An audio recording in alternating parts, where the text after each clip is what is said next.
எந்த கோவிலிலும் நடக்காத மேல்மலையனூர் ஆதி திருவிழா. கந்தாயத்தின் கடைசி மாதம் மாசி மாதம் அமாவாசையாகும். அன்றுதான் சித்த பிரம்மை பிடித்த சிவபெருமானுக்கு பிரம்மஹத்தி தோஷம் விலகிய நாள். அன்றுதான் அங்காளி என்ற பூங்காவனத்தாள் அங்காளம்மனாக ஆனாள்.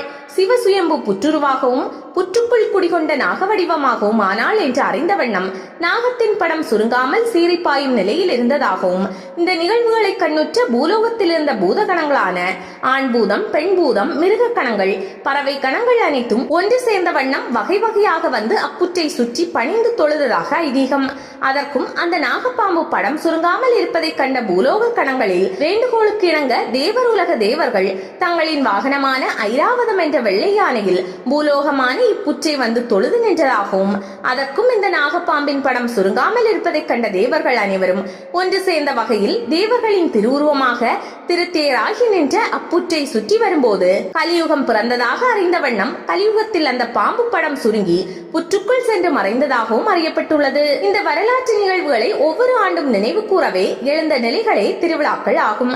மாசி மாதம் சிவபெருமான் மேல்மலையனூர் அங்காளம்மன் கோவிலுக்கு வந்து இரவு தங்கியதால் அன்றைய இரவு சிவன் ராத்திரி என்றும், அன்று இரவில் கரம் என்ற சக்தி கரக திருவிழாவாகவும், மறுநாள் பூரண அமாவாசை தினத்தில் அங்காளி ஆவிகளுக்கும் ஆன்மாக்களுக்கும் பொதுவில் சூறையிடும் நாள், இதையே மயான கொள்ளை என்றும், அன்றுதான் அங்காளி அங்காளம்மனாக ஆனாள்.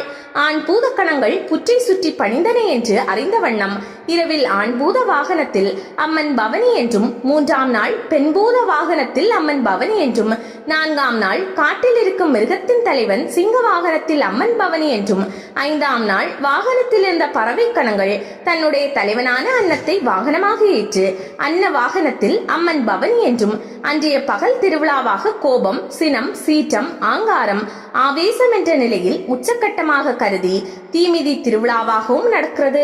6ஆம் நாள் உலகின் ஐராவதத்தில் இருந்து தேவர்கள் வந்தனர் என்றும், அவர்களின் வாகனமான ஐராவதத்தில் அம்மன் பவனி என்றும், 7ஆம் நாள் தேவர்கள் அனைவரும் ஒன்று சேர்ந்த வகையில் தேவர்களின் உருவமான திருத்தேர் வடிவமாகி நின்று புற்றை சுற்றி வந்தனர் என்பதன் நினைவாக 7ஆம் நாள் அம்மன் திருத்தேரில் பவனி என்றும் நடத்தப்படுகிறது.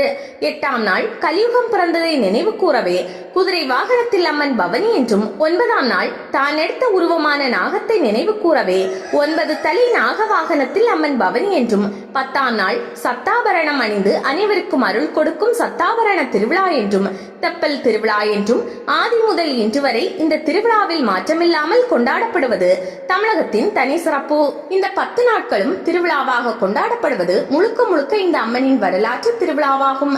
மேலும் இந்த விசேஷ திருவிழா நாட்களில் அங்காளம்மன் தான் எடுத்த அலங்கோல உருவத்தை நினைவு கூறவே ஒவ்வொரு நாளும் பக்தர்கள் மொட்டை அடிப்பது, காது குத்துவது, ஆடு கோழி அறுத்து பொங்கல் வைத்து அபிஷேகம், ஆராதனை, அர்ச்சனை செய்வது, சித்தாங்கு, பஞ்சுலி, கபால வேஷம் அணிந்து வருவது, மஞ்சள் ஆடை, வேப்பன் சேலை அணிந்து வருவது போன்ற வேஷத்துடன் மேல்மலையனூருக்கு திருவிழா காலங்களில் வந்து நேர்த்தி கடன் செலுத்துகின்றனர்.